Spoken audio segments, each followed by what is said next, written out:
मित्रों, आज मंगलवार है। हमेशा की तरह आज भी पवन पुत्र हनुमान जी महाराज की भक्ति हम सब मिलके करते हैं। यत्र यत्र रघुनाथ कीर्तनम तत्र तत्र कृत मस्तकांजलिम वाष्पवारि परिपूर्ण लोचनम मारुतिम नमत राक्षसांत काम। जहाँ जहाँ प्रभु की भक्ति कथा या भजन कीर्तन होता है, वहाँ भगवान भक्त हमेशा हाजिर रहते हैं। प्रभु माने जो भी भगवान हो, चाहे भगवान राम हो, भगवान कृष्ण जी हो, चाहे भगवान भोलेनाथ हो, चाहे भगवान श्री हरि हो, हनुमान जी की रुचि है। जहाँ जहाँ भगवान की कथा होती है, कीर्तन होता है, वहाँ वहाँ श्री हनुमान जी बैठकर सुनते हैं। हमारे पास सत्य नहीं है, अतः पहचान नहीं पाते। हमने सुना है कि एक बार श्रीमद् वल्लभाचार्य जी महाराज जी चित्रकूट आए श्रीमद् भागवत सप्ताह पारायण करने के लिए। तो हनुमान जी का आवाहन किया और हनुमान जी को यजमान बनाया और वहाँ हनुमान जी प्रकट हो गए। हनुमान जी ने कहा, मैं आपके श्रीमुख से एक बार श्री राम कथा सुनना चाहता हूँ।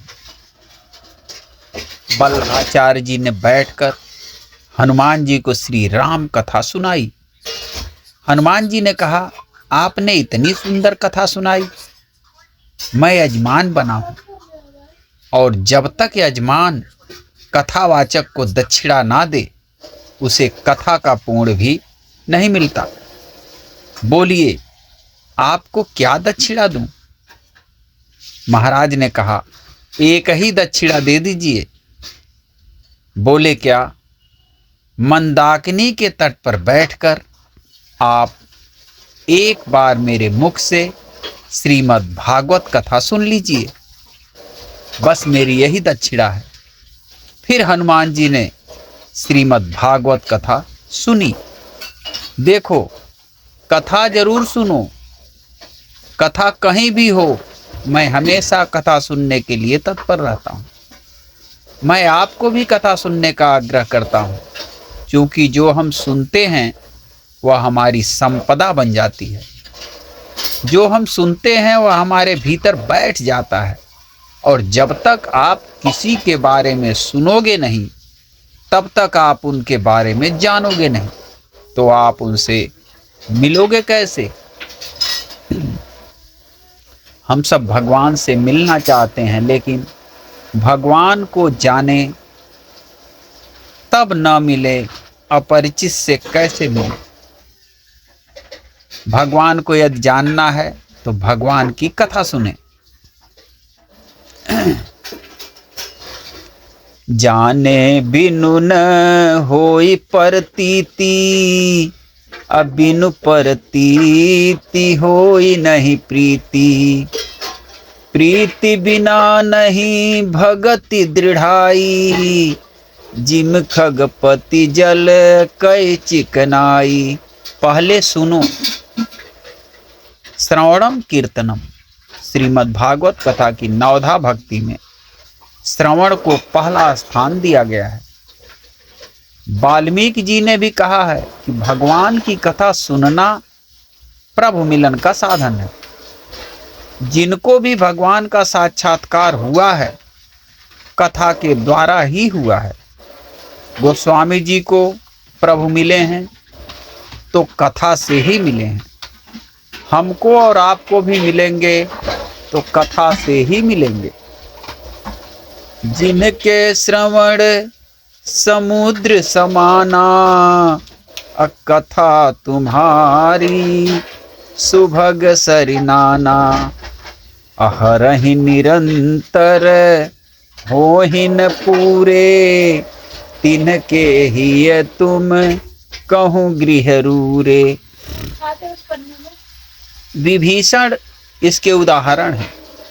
विभीषण जी जब भगवान के पास गए तो भगवान ने पूछा कि मेरे पास आना तो इतना सरल नहीं है, तुम यहाँ तक आ कैसे गए? तो विभीषण जी बोले कि प्रभु, आपकी मंगलमय मधुर कथा को सुनकर। कथा किसने सुनाई? बोले तब हनुमंत कही सब कथा। जब हनुमंत आए थे न, तभी उन्होंने आपकी कथा सुनाई। ठीक है, कथा तो सुनाई थी, लेकिन कथा यहाँ तक कैसे ले आई आपको? विभीषण जी ने कहा, महाराज, इतनी सुंदर आपकी कथा सुनाई थी कि कथा सुनकर मेरे मन में भाव आ गया कि जिनकी कथा इतनी सुंदर है वह स्वयं कितने सुंदर होंगे। जरा चल कर एक बार प्रभु के दर्शन कर लें। कथा मुझे आपके चरणों तक ले आई। इसलिए गोस्वामी जी ने कहा है कि जाने बिनु न होई परतीति, बिनु परतीति होई नहीं प्रीति। कथा का श्रवण करें। और मैंने कई बार आपको यह सिद्धांत आर्टिकल के द्वारा सोशल नेटवर्क के माध्यम से पढ़ाया है। यह सिद्धांत समझिए, हमारे मुख से जो अंदर जाता है वह हमारे मल द्वार से बाहर निकल जाता है, और जो हमारे कानों और आँखों के द्वारा भीतर जाता है वह हमारे मुख के द्वारा बाहर निकलता है। कान में औषधि डाली तो मुख में आ जाती है।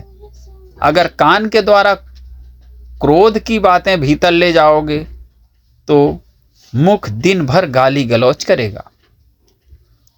कान के द्वारा आप विषय भोगों की चर्चा भीतर ले जाओगे तो मुख दिन भर विषय भोगों की चर्चा करेगा।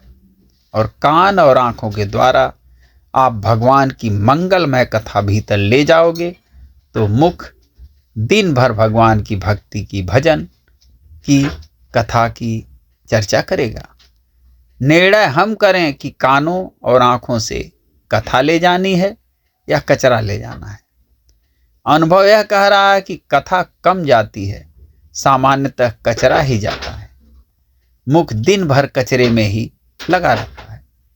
तो जहाँ कचरा होता है वहाँ गंदगी, मक्खी, मच्छर व सूअर जमा हो जाते हैं। वहाँ कोई खड़ा होना पसंद नहीं करता। लोग नाक बंद करके वहाँ से दौड़ते हैं। कचरे घर के पास कोई खड़ा नहीं होना पसंद करता। जीवन को कचरा घर मत बनाइए। भगवान के सत्संग की कथा का भवन बनाइए, जहाँ नित्य नियमित कथा गाई जाए। ऐसा हमारा मन मंदिर चाहिए। सत्संग भवन हमारे भीतर चाहिए। दूसरा सिद्धांत, जो कुछ हम सुनते हैं वह हमारे मन में बैठ जाता है, और जो हमारे मन में बैठा होता फिर माथे की आँखें हमेशा उन्हीं की खोज करती हैं। इसीलिए श्री हनुमान जी महाराज को अपना गुरु बनाइए, अच्छा दोस्त बनाइए। हनुमान जी हमेशा आपको आगे बढ़ने में मदद करेंगे। अगर गुरु सक्षम है तो शिष्य को भी सक्षम बनने में देर नहीं लगती। हनुमान जी बल, बुद्धि और विद्या के सागर हैं। साथ ही हनुमान जी भक्तों के परम हितैषी हैं। अतः भाई बहनों, श्री राम जी के भक्त श्री हनुमान जी आप सभी का भला करें। हर हर महादेव।